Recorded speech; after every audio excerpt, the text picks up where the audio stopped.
तो दोस्तों रेसिपी शुरू करते हैं। सबसे पहले तो हम लोग क्या करेंगे, बेस बनाएंगे घर में चीज बस्ट पिज्जा बनाने के लिए। मैंने यहाँ पर एक परात ली है और परात के ऊपर मैंने आपको सारे इंग्रेडिएंट भी दिखा दिए। बेसिक चीजें है दोस्तों, मैंने यहाँ पर है ना 3/4 कप मैदा इस्तेमाल करा है, जो होता है लगभग 100 ग्राम के आसपास। आप चाहो तो यहाँ पर अभी आटा भी इस्तेमाल कर सकते हो, गेहूं का आटा। मैदा के साथ में मैंने यहाँ पर है ना 1 चम्मच चीनी डाली है, शक्कर, उसी के साथ में नमक डाला है 1 चम्मच। अब हम लोग इसमें क्या करेंगे, बेकिंग पाउडर डालेंगे और साथ ही में बेकिंग सोडा डालेंगे। मैंने यहाँ पर 3/4 चम्मच बेकिंग पाउडर और 1/4 चम्मच बेकिंग सोडा यानी खाने का सोडा इस्तेमाल करा है। हम लोग में से बहुत जने कंफ्यूज हो जाते हैं कि ये दोनों में से डिफरेंस क्या है। दोस्तों बेकिंग पाउडर जो होता है वो कॉम्बिनेशन होता है बेकिंग सोडा का और एक एसिड का, जैसे कि क्रीम ऑफ टार्टर हो गया या फिर सिट्रिक एसिड हो गया। उसी के साथ में कॉर्नफ्लावर भी मिलाया हुआ होता है। और बेकिंग सोडा जो होता है वो एक नॉर्मल एसिड ही हो गया, मतलब खाने का सोडा हो गया या फिर मीठा सोडा हो गया। बेकिंग पाउडर आपको ऐसी डिब्बी में मिलेगा बाजार में। बेकिंग पाउडर आपको कभी भी खुली पैकेट में नहीं मिलेगा। और जो बेकिंग सोडा होता है या फिर खाने का सोडा होता है ना, वो ऐसी पैकेट में मिलेगा। तो दोस्तों मैंने आपको थोड़ा बहुत डिटेल दे दिया ये बेकिंग पाउडर बेकिंग सोडे के बारे में। मैंने यहाँ पर 3/4 चम्मच बेकिंग पाउडर डाला है और 1/4 चम्मच बेकिंग सोडा, दोनों को हम लोग इसमें डाल दिए हैं। अब इसको अच्छी तरह मिक्स करेंगे दोस्तों हाथ से। उसके बाद हम लोग इसमें दही डाल देंगे। मैं यहाँ पर है ना बाजार की दही इस्तेमाल कर रहा हूँ, आप घर की भी इस्तेमाल कर सकते हो, कोई प्रॉब्लम नहीं आएगी।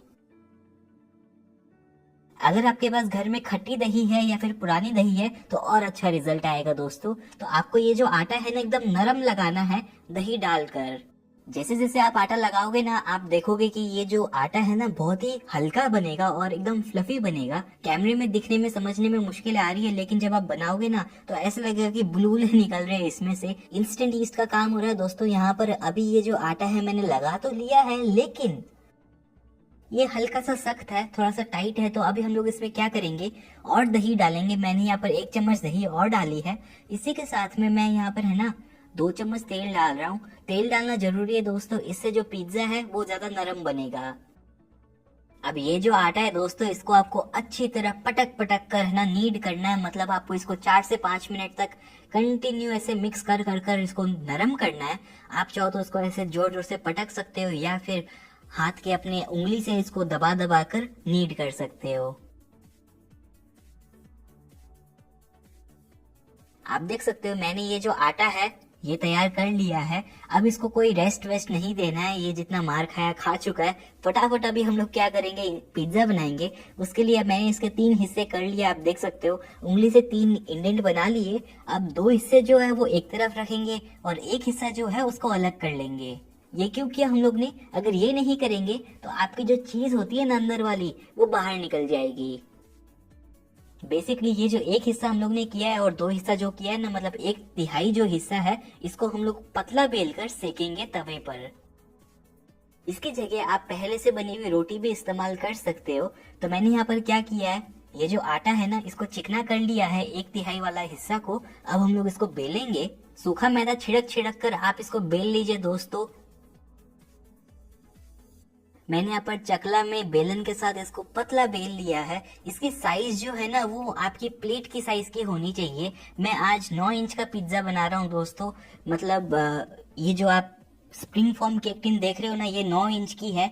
ये केक की टिन है दोस्तों, आप देखोगे ये ऐसे बन जाती है। अगर आपके पास ये अवेलेबल नहीं है घर में, कोई बात नहीं दोस्तों, आप ये थाली में भी बना सकते हो, प्लेट में भी बना सकते हो, कोई प्रॉब्लम नहीं आएगी।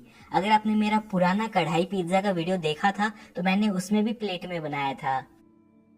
तो स्टील की प्लेट में भी कोई प्रॉब्लम नहीं आएगी दोस्तों। आप वही साइज का इसको बेल लीजिएगा जो साइज के आप प्लेट इस्तेमाल कर रहे हो।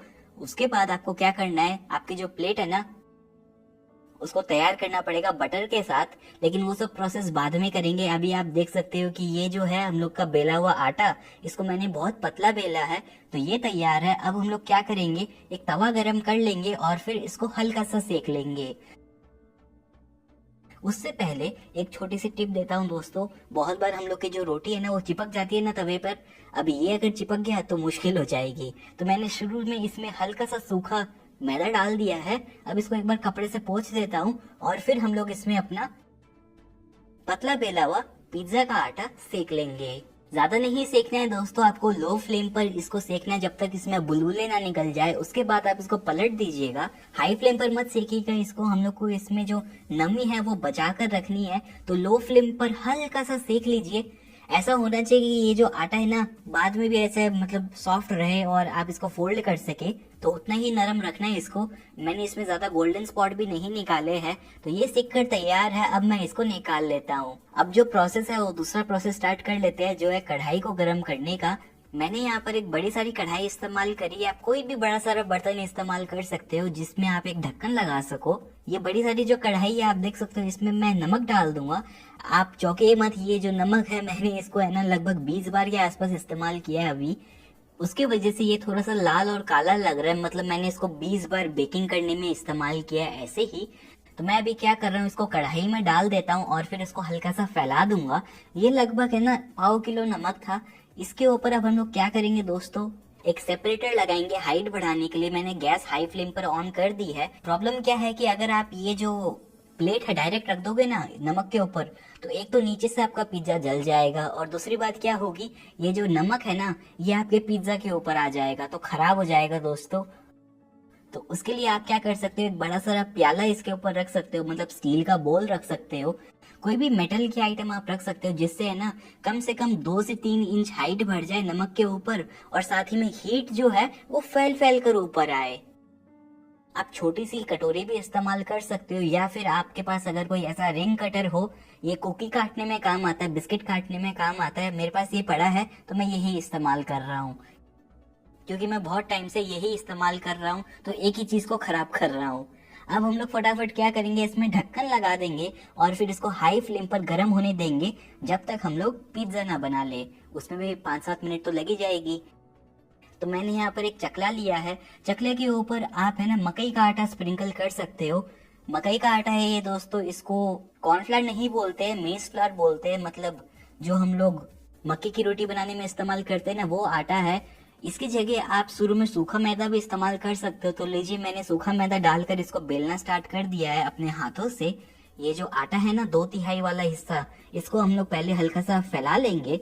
उसके बाद हम लोग ये जो मकई का आटा है ये लगाकर इसको फैला लेंगे। मकई के आटे से क्या होता है, क्रिस्पी टेक्सचर आता है दोस्तों हम लोग के पिज्जा में, जो बहुत ज्यादा अच्छा लगता है। फिर से दोस्तों, जो साइज होनी चाहिए आपकी पिज्जा के आटे की वो वही साइज की होनी चाहिए जो साइज का आपका ट्रे है या फिर प्लेट है। तो यहाँ पर मेरी जो 9 इंच की प्लेट है ना उसमें मैं क्या करता हूँ, बटर लगा लेता हूँ अच्छी तरह। ये बहुत इंपॉर्टेंट प्रोसेस है दोस्तों। मैं बहुत बार कढ़ाई में पिज्जा बनाता हूँ और 1-2 बार भूल जाता हूँ, तो क्या होता है पता है, वो पिज्जा निकलता ही नहीं है वो प्लेट से, बहुत बार चिपक जाता है और फिर बहुत मुश्किल होती है खाने में। तो आप बटर अच्छी तरह लगाइएगा इसमें। अगर आप चाहो तो तेल भी लगा सकते हो, कोई प्रॉब्लम नहीं आएगी। तो अब हम लोग क्या करेंगे, ये जो हम लोग का बेला हुआ आटा है ना इसको इसके ऊपर रख देंगे। मतलब पहले मैं इसको निकाल लेता हूँ चकले से और फिर हम लोग की जो प्लेट है उसके ऊपर ट्रांसफर कर देंगे। आपने देखा कैसे मैंने इसको फोल्ड कर कर हाथ में लेकर इसके ऊपर ट्रांसफर कर दिया। अब जो नेक्स्ट स्टेप है दोस्तों, अब हम लोग क्या करेंगे, इसके ऊपर अच्छी तरह छेद बनाएंगे। अगर ये छेद नहीं बनाएंगे ना तो पिज्जा का जो आटा है वो ज्यादा फूलने का चांसेस हो जाता है। जैसे रोटी फूलती है ना वैसे बहुत बार ये फूल जाता है। तो हम लोग ने इसके ऊपर अच्छी तरह छेद बना दिए हैं। अब हम लोग क्या करेंगे, इसके ऊपर चीज लेकर आएंगे। मैंने बहुत बार है ना दोस्तों ये जो चीज स्लाइस आती है और इनो आता है और प्रोसेस चीज आती है वो सबसे बनाया है। अच्छा बनता है बहुत, लेकिन उसमें बहुत इंग्रेडिएंट है और रेसिपी बहुत लंबी हो जाती है। एक पिज्जा बनाने में 3 घंटा लग जाता है। उससे अच्छा मैंने क्या सोचा कि इसके साथ बनाते हैं। ये जो चीज स्प्रेड आता है ना बाजार में, गो ब्रांड का भी आता है, अमूल ब्रांड का भी आता है, इसके साथ बनाते हैं और रिजल्ट है ना 80% अच्छा आता है। मतलब जैसा आपको बाजार के होटल में मिलता है ना वैसा तो बिल्कुल बन ही जाता है, लेकिन अगर उससे अच्छा बनाना है तो उसका प्रोसेस भी है दोस्तों। तो आज मैं यही इस्तेमाल कर रहा हूँ गो ब्रांड का, क्योंकि मेरे पास ये पड़ा है पहले से। तो ये वाली पैकेट जो मैं इसको खोल कर इसके ऊपर 2-3 चम्मच रख देता हूँ और फिर इसको हम लोग फैला लेंगे। इसके ऊपर आपको कोई भी वो प्रोसेस चीज स्लाइस रखने की जरूरत नहीं है, क्योंकि ये पहले से ही उसके अंदर है। मेरा बोलने का मतलब है जो चीज स्प्रेड हम लोग इस्तेमाल कर रहे हैं ना उसके अंदर पहले से ही चीज मौजूद है। ये लीजिए दोस्तों, जो हम लोग की चीज स्प्रेड जो है मैंने अच्छी तरह फैला ली है, लेकिन अगर आप ध्यान से देखेंगे तो मैंने लगभग कोने में आधी पौनी 1 इंच जो है वो सूखी रखी है। वो आपको वैसे ही रखनी है। अगर आप वैसे नहीं रखोगे तो चीज निकलने के चांसेस हो जाएंगे। अब हम लोग क्या करेंगे, जो हम लोग की सेकी हुई रोटी है ना जो ये मैदे की रोटी है, मतलब पिज्जा के आटे की ही, इसके ऊपर रख देंगे और फिर कोने से इसमें पिंच कर देंगे। पिंच करने के साथ ही में मैं जो काटा है उसके साथ छेद कर रहा हूँ इसमें, ताकि ये खुले ना। अब हम लोग क्या कर रहे हैं, जहाँ पर हम लोग सेके थे ना रोटी को, उसको भी हम लोग छेद कर देंगे ताकि जो हवा है वो निकल पाए, वरना क्या होता है ये फूलने का चांसेस हो जाता है दोस्तों। तो ये छेद करने के बाद हम लोग इसके ऊपर सॉस बनाएंगे इंस्टेंटली। हम लोग की पिज्जा वाली सॉस जो मेरे को पसंद है ऐसे पिज्जा में, मतलब जो ज्यादा चीज के पिज्जा होते हैं ना उसमें थोड़ी सी स्पाइसी सॉस अच्छी लगती है। तो मैंने यहाँ पर क्या किया है, 1 चम्मच टोमेटो सॉस लिया है, उसी के साथ में मैंने 1 चम्मच रेड चिली सॉस लिया है, 1 चम्मच मैंने यहाँ पर शेजवान सॉस भी लिया है, और वो टमाटर लहसुन हर्ब वाला फ्लेवर लाने के लिए मैंने हल्का सा इसमें पिज्जा सॉस भी डाल दिया है। पिज्जा सॉस की जगह आप यहाँ पर वो ऑरिगेनो भी डाल सकते हो, वो भी काम कर देगा दोस्तों। अब मैं तीनों को इसी के ऊपर मिक्स कर कर अच्छी तरह फैला दूंगा। ये देखिए दोस्तों, हम लोग का जो सॉस है वो तैयार हो चुका है। अब हम लोग इसके ऊपर चीज फैला देंगे। मैंने यहाँ पर अमूल ब्रांड का मोज़रेला चीज इस्तेमाल करा है। ये बड़ी वाली पैकेट है दोस्तों, आप नॉर्मल वाली पैकेट भी इस्तेमाल कर सकते हो, ये पहले से ही घसी भी आती है।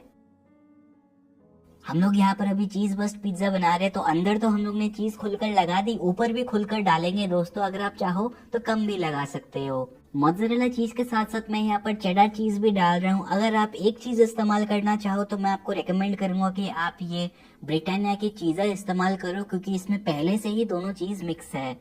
आप ब्रिटानिया की जगह गो ब्रांड की ये चीज भी इस्तेमाल कर सकते हो। तो चलिए दोस्तों, मैंने घर में ही दोनों चीज को मिक्स कर लिया है। अब हम लोग क्या करेंगे, इसके ऊपर टॉपिंग रख देंगे। टॉपिंग में आप कुछ भी इस्तेमाल कर सकते हो जो आपको पसंद हो। मैंने यहाँ पर प्याज लिया है, कॉर्न लिया है, लाल शिमला मिर्च लिया है, पीला शिमला मिर्च लिया है, ऑलिव्स लिया है। जो आपको पसंद हो वो आप इस्तेमाल कर सकते हो। मैंने टॉपिंग अच्छी तरह इसके ऊपर फैला दी है। अब मैं इसके ऊपर हल्की सी और चीज रख देता हूँ। ये आपकी चॉइस है दोस्तों, अगर आपको रखना चाहो तो आप रख सकते हो। अब फाइनल टिप आपको देता हूँ दोस्तों, इसके कोने में आपको बटर लगाना बहुत जरूरी है। आप चाहो तो सिलिकॉन की ब्रश इस्तेमाल कर सकते हो या फिर ग्लव्स पहन सकते हो, लेकिन मैंने अपने हाथ धोकर यूज किए हैं। और साथ ही में अगर आप रबड़ के या फिर किचन ग्लव्स इस्तेमाल करते हो तो वो ज्यादा हाइजीनिक नहीं रहते, क्योंकि गर्म है दोस्तों बटर, तो थोड़ा वो भी सोचिए। मैंने अपनी उंगलियों से ही इसमें बटर फैला दिया है कोने में, जहाँ पर भी आटा था ना, मतलब मैदा था, वहां पर मैंने इसमें बटर लगा दिया है। अब मैं कढ़ाई को खोल लेता हूँ और फिर इसके ऊपर हम लोग अपना पिज्जा रख देंगे। ध्यान से रखिएगा दोस्तों, ऐसा आप ये टूल इस्तेमाल करिएगा और फिर इसको ढक दीजिए फटाफट। हाई फ्लेम पर हम लोग इसको पकाएंगे लगभग 15 मिनट के लिए। लेकिन एक प्रॉब्लम क्या आ गई है दोस्तों, मेरे घर की अचानक से स्टूडियो की लाइट चली गई है, जिसके वजह से ये पिज्जा तो भाई मैंने उसी टाइम खा लिया। मैं वापस से एक और पिज्जा बना रहा हूँ। ये देखिए लाइट आने के बाद प्रोसेस बिल्कुल सेम ही है दोस्तों, लेकिन मैं आपको एक बहुत बड़ी टिप शेयर कर देता हूँ। यहाँ पर मैं यहाँ पर फिर से आटा बेल ही रहा हूँ। बेलने के बाद मेरे को याद आया कि बाजार में ये जो पिज्जा बेस मिलता है ना, इससे भी बना सकते हैं दोस्तों। तो आप ऐसा पिज्जा बेस अगर आपको मिलता है तो आप इसको बीच से काट लीजिए। काटने के बाद आप इसके ऊपर अपना चीज स्प्रेड लगा लीजिए, फिर से ढक दीजिए, इसको पानी से चिपका दीजिए अच्छी तरह, और फिर आपका ये जो चीज बस्ट पिज्जा है ना, वो बाजार के पिज्जा बेस से भी बन जाएगा। मेरा कहना तो क्या है, एक बार अगर आप ये ट्राई कर लोगे ना घर में पिज्जा बेस बनाना, तो बाहर जाना मुश्किल हो जाता है। तो मैं वही कर रहा हूँ, घर में बनाया हुआ जो पिज्जा बेस है इसको ट्रांसफर कर रहा हूँ अपनी टिन के ऊपर, मतलब प्लेट के ऊपर। उससे पहले मैंने अच्छी तरह बटर लगा लिया था दोस्तों। अब मैं इसके ऊपर क्या करूंगा, छेद कर लूंगा सबसे पहले कांटे के साथ। उसके बाद हम लोग इसमें चीज स्प्रेड फैला देंगे। एक डाउट आपको आ रहा होगा कि मैंने यहाँ पर 9 इंच की प्लेट इस्तेमाल क्यों करी, जबकि मैंने कढ़ाई पिज्जा में 7 इंच की इस्तेमाल करी थी। दोस्तों रीजन क्या है कि हम लोग जब इसको फोल्ड करते हैं ना ऊपर एक और रोटी लगाकर, तब क्या होता है कि इसकी साइज हल्की सी छोटी हो जाती है। उसी रीजन की वजह से मैंने आज यहाँ पर 9 इंच की प्लेट इस्तेमाल करी है। चीज स्प्रेड फैलाने के बाद मैंने इसके ऊपर हम लोग की पकाई हुई रोटी रख दी, और फिर मैं क्या कर रहा हूँ, कोने में पानी लगा रहा हूँ ताकि ये जो आटा है ना वो अच्छी तरह चिपक जाए। बहुत बार चांसेस होते हैं कि ये खुलकर निकल जाए, तो वो बिल्कुल नहीं होगा अगर आप इसमें अच्छी तरह पानी लगा दो तो। अब फिर से आप देख सकते हो मैं इसमें कैसे प्रेस कर करके इसको सील कर रहा हूँ। उसके बाद मैं इसमें कांटे से छेद कर दूंगा और बीच में भी छेद कर दूंगा। इससे क्या होगा, ये खुलने के चांसेस 0 हो जाएंगे। बाकी का प्रोसेस तो सेम ही है, तो मैं स्पीड कर देता हूँ। मैं अभी फटाफट घर में पिज्ज़ा सॉस बना रहा हूँ। उसके बाद हम लोग इसके ऊपर चीज़ डाल देंगे और फिर टॉपिंग रख देंगे। जो भी हो दोस्तों, लास्ट में ये जो प्रोसेस है ना बटर लगाने का, इसको स्किप मत करिएगा। आप देख सकते हो कैसे मैं इसमें खुल खुल कर बटर लगा रहा हूँ। आप चाहो तो यहाँ पर है ना दूध में चीनी मिलाकर भी लगा सकते हो, मतलब आप 2 चम्मच दूध ले लीजिए, 1 चुटकी चीनी मिलाकर भी लगा सकते हो, या फिर तेल भी लगा सकते हो, आपको सेम इफेक्ट मिल जाएगा। अब मैं क्या करता हूँ, ये पिज्जा को सेकने के लिए रख देता हूँ कढ़ाई में। फिर से बहुत मेहनत हो गई यार, आज दूसरी बार शूट कर रहा हूँ ये रेसिपी को। कढ़ाई को मैं खोल कर इसके ऊपर अपना पिज्जा रख देता हूँ और फिर फटाफट हम लोग इसमें ढक्कन लगा देंगे और फिर से 15 मिनट के लिए इसको सेक देंगे। ध्यान रखिएगा दोस्तों, फ्लेम हाई होती है ना तो बहुत बार इसमें से धुआं आने के भी चांसेस रहते हैं, अगर कोने से इसमें कुछ गिर जाए नमक के ऊपर। मैंने इसको 12-13 मिनट के बाद चेक किया तो ये बिल्कुल ऐसा दिख रहा था, तो ये रेडी हो चुका है दोस्तों। तो मैं अब इसमें क्या करता हूँ कि ये गरम गरम है ना, तो अभी ही मैं इसके ऊपर हल्का सा पिज्जा का ओरिगेनो डाल रहा हूँ। इससे क्या होता है, फ्लेवर जो है ना ओरिगेनो का वो अंदर तक चला जाता है। अब फटाफट हम लोग इसमें से निकाल लेंगे। तो मैंने यहाँ पर ये जो स्पैचुला होता है या फिर कोंचा जो होता है उससे मैंने अपने पिज्जा को निकाल लिया। बटर अगर आप अच्छी तरह लगाएंगे तो ये ऐसे ही निकल जाता है। अब एक चीज का ध्यान रखिए यार दोस्तों, जब हम लोग बाजार से पिज्जा ऑर्डर करते हैं तो 30 मिनट बाद आता है घर में। आप 3 मिनट तो रुकिए यार घर में, अगर आप 3 मिनट भी नहीं रुकेंगे तो क्या होगा, मुंह जल जाएगा और चीज भी जो है ना अंदर सारी निकल कर फैल जाएगी। तो 3 मिनट बाद आप इसको काट कर चेक कर सकते हो। ये देखिए हम लोग का घर में बना हुआ कढ़ाई में चीज बस पिज्जा बिल्कुल तैयार है। चीज पुल तो बहुत बढ़िया हुआ ही है, साथ ही में हम लोग ने जो चीज स्प्रेड अंदर डाला है ना वो भी बिल्कुल पिघल पिघल कर बाहर निकल रहा है कि नहीं। तो ट्राई करिएगा ये रेसिपी दोस्तों। ये बिना यीस्ट की भी है, बिना अवन की भी है और टेस्ट में कोई भी बिना नहीं है। टेस्ट एकदम भरपूर आएगा अगर आप ये बिल्कुल ऐसे ही ट्राई करो तो